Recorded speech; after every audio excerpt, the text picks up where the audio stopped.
The WRT Boxing Show is back. I'm your host, Mr.A, and we talking super bantamweight champion of the WBC, Rey Vargas. Now, him defeating Franklin Manzanilla was interesting. Because I really didn't expect him to go. Like I said, I missed a lot of the build-up and the weigh-ins and the press conferences of these weekend fights. But the commentators say there was some heated tension building up between these guys. And the fight looked like it definitely got to Rey. He wasn't on the outside moving. He was inside banging. He's one of those tall fighters who's a decent banger. He could definitely hold his own banging in the inside. But like I said earlier in other videos and other shows today, over these past weekend's fights, there was a lot of taller guys getting hit by Rey. This fight, the pressure of Franklin. So like I said, I don't know if it was the pressure of Franklin that made Vargas uncomfortable. Was it just, like I said, I missed a lot of, maybe you guys can leave a comments down below. Maybe I can check it out on YouTube later on. I don't know, but Vargas was angry, throwing punches, or he just, this style exposed what Vargas does a lot. Which he does do a lot. He does, because he's used to being the taller fighter. We saw it with Machado.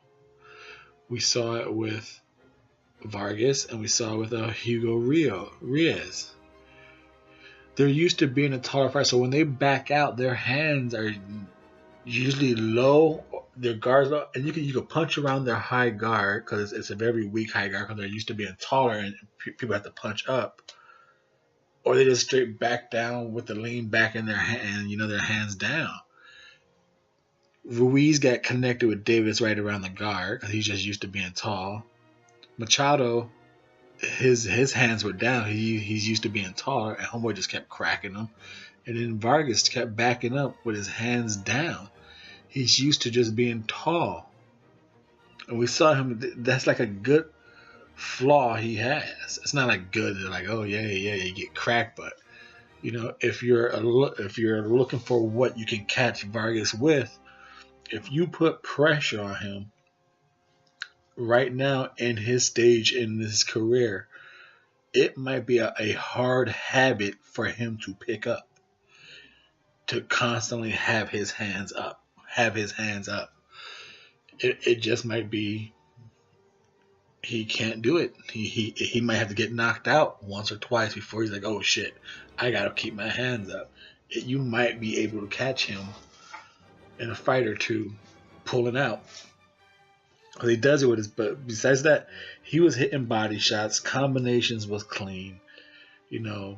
His movement was good. The distance when he wanted to use it was good. Franklin came in. I never seen Franklin before, but a little roughhouse head bunning. They both used, grappling because I guess it was that type of moment. But like I said, boxer beat a roughhouse brawler. It hasn't been going that way as of late. The brawler has been kind of doing good lately, but Vargas got dropped. He got fucking cracked. He got dropped good, actually, and was it the first or the second round? Like, he got hit with a nice fucking hook. And just when he fell on his back like that, he had that look like, I'm fucked up. Whew, he hit me good. Shit, I'm Rey Vargas. I got fucked up. Let me get up. He got his shit up. Got himself together. I give Rey Vargas credit. He does get cracked quite often because his hands are down. He pulls away. But he gathers himself pretty well. And when he is loopy, he's his movement and holding is pretty decent. You know, he knows how to buy time. That range is good. So his loopiness defense is good, and his uh, good mind state regular Vargas defense is pretty good. It's like that thing. His flaw is backing up with his hands down. You can that's like I said. If you could pressure him and make him fight like Manzanilla did, you can catch him. You can definitely hit him to the body end, but like I said, his biggest thing, if you can get him going against your pressure, back him up, you can catch him. Just jab yourself in, like 2-3 times, jab to jab in, crack him with the right as he's backing up. That right hook could be there. But easier said than done, right? You know, of course, Mr.A could do it, because shit, wanna know why? Because I'm fucking Mr.A. It says right there, Mr.A. I gotta do something, right? I gotta get a subscribe button. Can you hit that subscribe button? Hit that thumbs up. Now, good performance by Mr. Vargas there. Being that he is the WBC, what fight will be for the nice golden boy? Dahoni and Roman, that they're unifying on Matchroom. Narate, I don't know if he did a little co-promotion or not with Top Rank since he beat Dog Bay, but you would think Vargas would probably do a Mexican showdown. I believe Narate. No, wait, I don't think he was Mexican. I don't think he was Mexican. I want to say he was Argentinian or something. It was Navarrete, but I don't know. If you guys leave in the comment section. Rey Vargas looked good.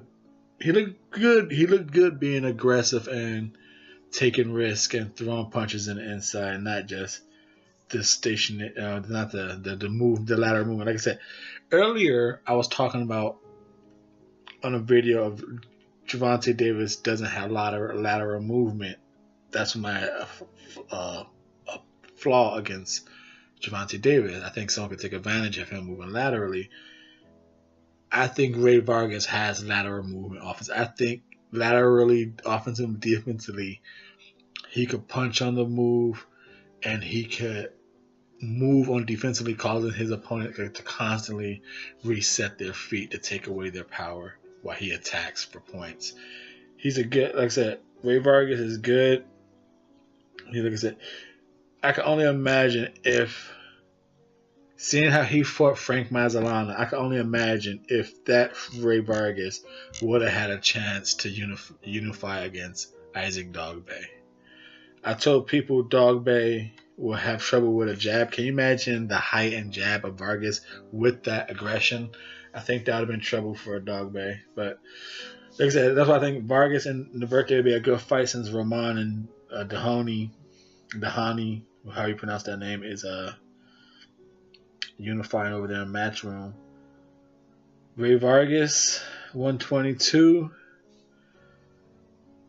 Guillermo moved up. What else is out there for him?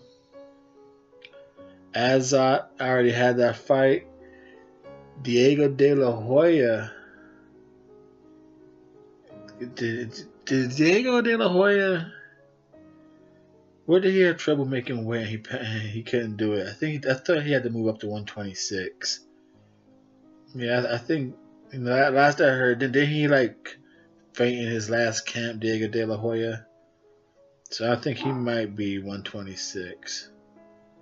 Yeah, I think if I could, I think I'm corrected, but this is the double. I went a little off. I'm sorry. We're just talking boxing. Silly, it's the Double RT Boxing Show. Ready. We were talking it. Thank you for your time.